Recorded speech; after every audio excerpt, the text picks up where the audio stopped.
नमस्कार साथियों खबर पटना बिहार से आ रही है, जहां 3035 शिक्षकों को बर्खास्त कर दिया गया है। तो क्या है मांजरा, आइए हम लोग इसको समझते हैं डिटेल में। देखिए साथियों, 2005 से लेकर के 2015-16 तक जो नियोजित शिक्षक का प्रक्रिया था, उसी में ये गड़बड़ी, यही घोटाला सामने आ रहा है।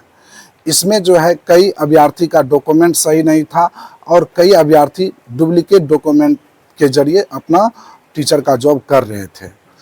तो हम लोग इसको समझते हैं कि कैसे डॉक्यूमेंट डुप्लीकेट आता है या बनता है।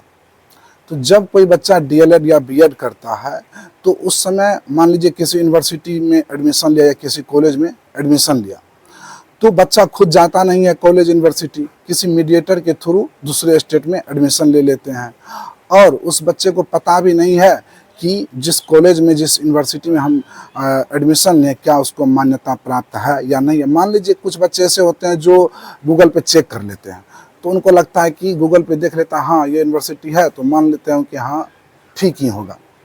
लेकिन सबसे बड़ी गड़बड़ी कहाँ होती है साथियों, तो जब किसी कॉलेज को या यूनिवर्सिटी को दिया जाता है, सीट दिया जाता है कि मान लीजिए आपके कॉलेज में 200-250 सीट है, लेकिन वही कॉलेज क्या करता है, अपने यहाँ 500-700 ऐसे बच्चे का एडमिशन ले लेता है। तो संख्या ज़्यादा होने के कारण क्या होता है कि अब मान लीजिए शुरू का जो बच्चा था उसका तो डॉक्यूमेंट सही बनेगा क्योंकि उसमें उतना सीट था, लेकिन जो बच्चे बाद में एडमिशन लिए हैं तो फिर उसके सर्टिफिकेट का कैसे वैल्यू रहेगा। तो यही सबसे बड़ा गड़बड़ी होता है। और दूसरा चीज़ क्या है कि बच्चे आजकल फर्जी ये जो दिव्यांग वाला सर्टिफिकेट भी लगाते हैं, उसमें भी कई केस आ रहा है। ज़्यादा केस ऐसे हैं जो दूसरे स्टेट से जुड़े हुए हैं, जो बच्चे दूसरे स्टेट से डीएलएड बीएड किए थे, उनका केस ज़्यादा सामने आ रहा है।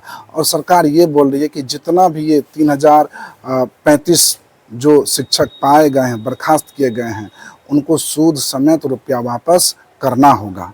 लेकिन साथियों, मेरा क्वेश्चन सरकार से ये है कि आप इतने दिन से इन चीज़ों पे क्यों नहीं ध्यान दे रहे थे। और दूसरा क्वेश्चन मेरा ये है सरकार से कि आप टीआरई 1, टीआरई 2, टीआरई 3 में अभी तक जो शिक्षक बने हैं, क्या उसका डॉक्यूमेंट वेरिफिकेशन अच्छा से हुआ है। अभी भी बहुत बच्चे ऐसे हैं जो दिव्यांग वाला सर्टिफिकेट लगा करके जॉब कर रहे हैं। तो मैं सरकार से यही आग्रह करता हूं कि आप जो जिस प्रकार से बच्चों का डीवी करते हैं, उसमें जब तक आप सुधार नहीं लाएंगे, तो फिर ये जो बच्चे 2 नंबर 1 नंबर से चूक जाते हैं, उस बच्चे का क्या होगा।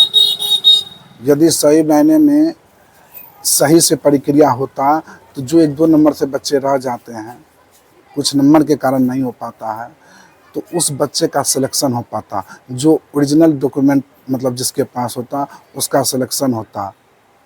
साथियों, बड़ी ही मतलब ऐसा ये मुद्दा है, जो अभ्यर्थी इतना मेहनत कर रहे हैं, वो अभी आशा में कि वैकेंसी आएगा, और जो गलत डॉक्यूमेंट लगा करके नौकरी कर लिए, वो बड़ी मज़े में है। लेकिन सरकार से मैं आग्रह करता हूं कि सरकार आप इस चीज़ पे संज्ञान लीजिए, और जो भी गलत पाया जाता है, दोषी पाया जाता है, उसको जल्द से जल्द बर्खास्त कीजिए और टीआरई 4 में उसी सीट को जोड़ करके भर्ती लीजिए, ताकि टीआरई 4 में भी ज़्यादा से ज़्यादा सीट आ पाए। धन्यवाद।